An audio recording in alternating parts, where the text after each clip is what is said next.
আজকে আমরা শুরু করব কিভাবে এমএস ওয়ার্ড খুলতে হয়।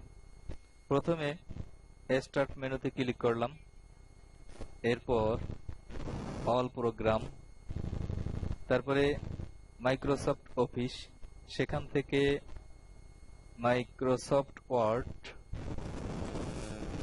এরপরে মাইক্রোসফট ওয়ার্ড প্রোগ্রাম ওপেন হবে।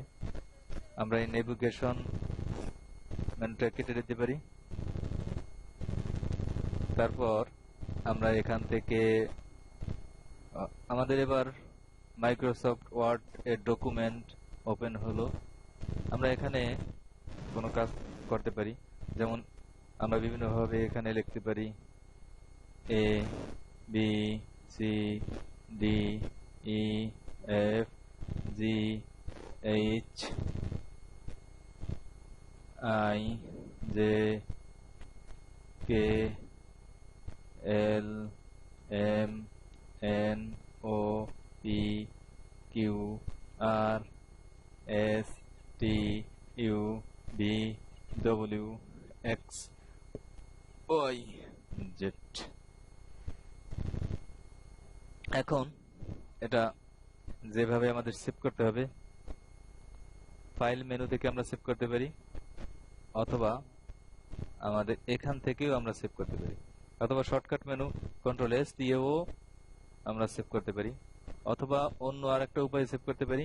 আমরা যখন ক্লোজ করে দেবো, এইখানে ডান পাশে উপরে কোনায় ক্লোজ বাটন আছে, ওখানে যদি আমরা চাপ দেই তো সেভ, ডোন্ট সেভ অথবা ক্যান্সেল, যদি আমরা সেভ করতে চাই এখানে প্রেস করতে হবে, আর যদি না সেভ করতে চাই ডোন্ট সেভ এ প্রেস করতে হবে, বাদ দিতে চাইলে ক্যান্সেল বোতামে সিলেক্ট করতে হবে। আমরা যেভাবে প্রথমে সেভ করা দরকার সেভাবে করি। ফাইল মেনু থেকে আমরা সেভ করব, সেভ, অথবা সেভ অ্যাজ থেকেও করতে পারি, সেভ। এরপরে এখানে আমরা নাম লিখতে পারি, যেমন আমি নাম লিখলাম first, F I R S T, first document, M E N T, document. তারপরে এটার ফরম্যাট আমরা যে কোনো একটা দিতে পারি, ওয়ার্ড ডকুমেন্ট, সাধারণত স্বাভাবিক যে ডকুমেন্টগুলো ওয়ার্ড ডকুমেন্টে সেভ হবে, সেভ অ্যাজ টাইপ, দেন সেভ। তারপর এটা সেভ হলো।